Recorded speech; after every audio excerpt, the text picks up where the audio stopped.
आए थे उस दिन हाथ जोड़ करके कहा था कि बाबा भीमराव अम्बेडकर जी आपका संविधान का देन है कि भारत जैसे महान देश का प्रधानमंत्री के रूप में मैं आज शपथ ग्रहण करने जा रहा हूँ। आपका संविधान नहीं होता तो मैं भारत जैसे महान देश का प्रधानमंत्री नहीं होता।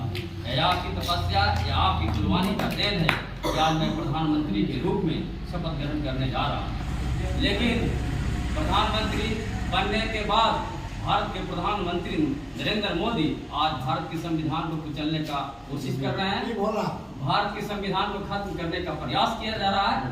पूरे जो सरकारी संस्थान है पूरे हिंदुस्तान में जो बड़े बड़े संस्था है उसको उन्होंने बेचने का काम कर रहा है।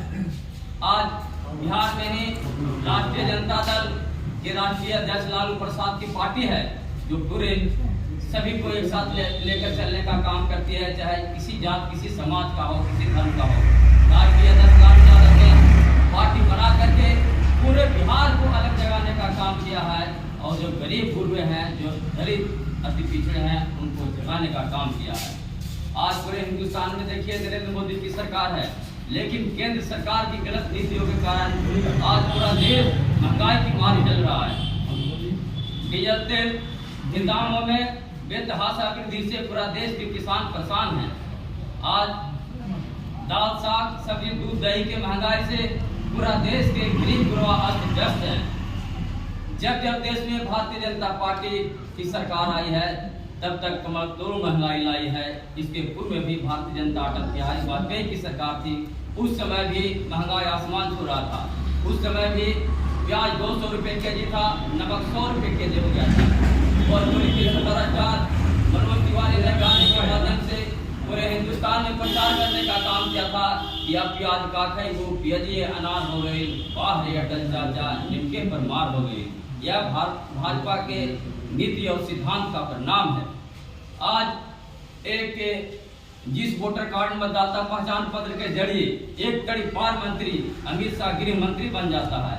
आज जिस वोटर कार्ड मतदाता पहचान पत्र के जरिए एक चाय बेचने वाला भारत के प्रधानमंत्री बन जाता है, उस वोटर कार्ड और मतदाता पहचान पत्र को इन्होंने समाप्त कर देश में ऐसा कानून लाया है जो देश हित के लिए अच्छा नहीं है, पूरे देश के नौजवानों के लिए खतरा है। जिस वोटर कार्ड और जिस मतदाता पहचान पत्र अभी प्रधानमंत्री बने हैं लेकिन उसको समाप्त किया जा रहा है।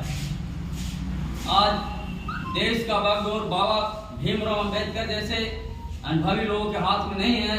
आज देश का बागडोर पंडित जवाहरलाल नेहरू जैसे विद्वान लोगों के हाथ में नहीं है। आज देश का बागडोर जो 23 वर्ष की उम्र में देश के खातिर फांसी पर झूलने वाला शहीद आजम भगत सिंह जैसे लोगों के हाथ में नहीं। आज देश की बागडोर एक चाय बेचने वाला जो अपनी पत्नी को नहीं हुआ पूरे देश को बेच रहा है, एक चाय बेचने वाला भारत के प्रधानमंत्री नरेंद्र मोदी जैसे लोगों के हाथों में है। बाबा भीमराव अम्बेडकर ने कहा था कि अपने बच्चों को शिक्षित और जागरूक करो, यदि आपका हक और अधिकार लेगा, आप बच्चे को जागरूक नहीं करेगा तो आपका जितना बनाया हुआ धन संपत्ति है सारा बेकार है। शिक्षा नहीं है, शिक्षा एक ऐसा शेरनी का दूध है जो जितना पिएगा उतना बढ़ाएगा।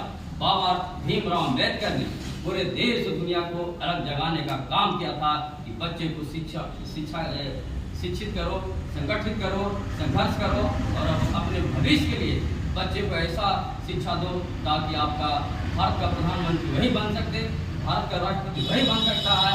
शिक्षा ऐसा चीज है कि कोई भी देश दुनिया को कहीं भी जा करके कहीं भी राज कर सकता है। भारत का प्रधानमंत्री नरेंद्र मोदी गोवा में नोटबंदी के सामने उन्होंने कहा था कि नोटबंदी से पूरे देश को अमन चैन और खुशहाली लौटेगा, लेकिन नोटबंदी के आज 4 साल बीतते जा रहे हैं, पूरा देश की स्थिति चरमरा गया, पूरा देश आर्थिक स्थिति संकट से गुजर रहा है। नोटबंदी से पूरे देश की स्थिति बहुत चरमरा गई है, देश बदहाली की ओर जा रहा है, देश बीमारी की ओर जा रहा है, देश भुखमरी की ओर जा रहा है। आज देश की जो स्थिति है वो किसी से छुपा हुआ नहीं है। देश के हर एक नौजवान के ऊपर लाखों करोड़ों रुपए का कर्ज नरेंद्र मोदी के आने से बढ़ गया है, जो हम लोग को भरपाई करना बहुत ही मुश्किल है। पूर्व इंदिरा गांधी ने कहा था कि जब देश की सत्ता पर सख्त विचारधारा के लोग काबिज हो जाएंगे तो देश के सारी संस्थाएं बेच दिए जाएंगे, देश के बड़े बड़े उद्योग को समाप्त किए जाएंगे, कर्मचारियों को बाहर किए जाएंगे, नौजवानों को रोजगार से बेदखल किए जाएंगे। आज वही पूरा देश में हो रहा है। पूरे जो भी नौजवान है उनको रोजगार से बेदखल किया जा रहा है और जो रोजगार का वादा, कई 2 करोड़ रोजगार का वादा किए थे, उनको रोजगार नहीं दिया जा रहा है। ये जुमलेबाजी की सरकार है। केंद्र में बैठी भारतीय जनता पार्टी निकम्मी की सरकार है, गूंगे बहरी की सरकार है।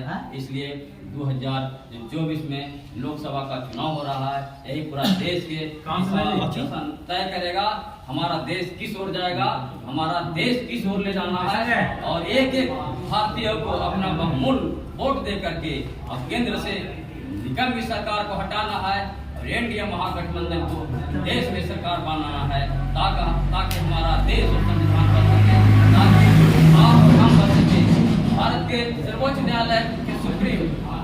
न्यायालय सुप्रीम कोर्ट के 4 बड़े न्यायाधीश भारत के राजधानी दिल्ली में जंतर मंतर पर धरना देने का काम किया और कहा कि आप पूरे हिंदुस्तान के लोग जागो, आपका देश खतरे में है, आपका लोकतंत्र खतरे में है, आपका संविधान खतरे में है। आप अगर नहीं जाओगे, आप एक एक भारतीय नहीं जाओगे तो पूरा देश आपका खतरे की ओर है, पूरा संविधान खतरे की ओर है। न आप बचोगे न हम बचोगे। इसलिए उन्होंने धरना देने का काम किया, पूरे हिंदुस्तान को जगाने का काम किया। जब बड़े बड़े पदों पर बैठ करके उनको जब धरना देने का जरूरत पड़ गया तो आप सोच सकते हैं कि हम लोग देश को किस ओर ले जा रहे हैं। आज देश की जो स्थिति है वो किसी से छुपा हुआ नहीं है। इसलिए हम लोग को एक एक भारतीय, एक एक नौजवान को आगे आना होगा और भारतीय संविधान को बचाना होगा, तभी हम और आप बचोगे। इसी कहकर मैं अपनी वाणी को समाप्त करता हूँ। धन्यवाद।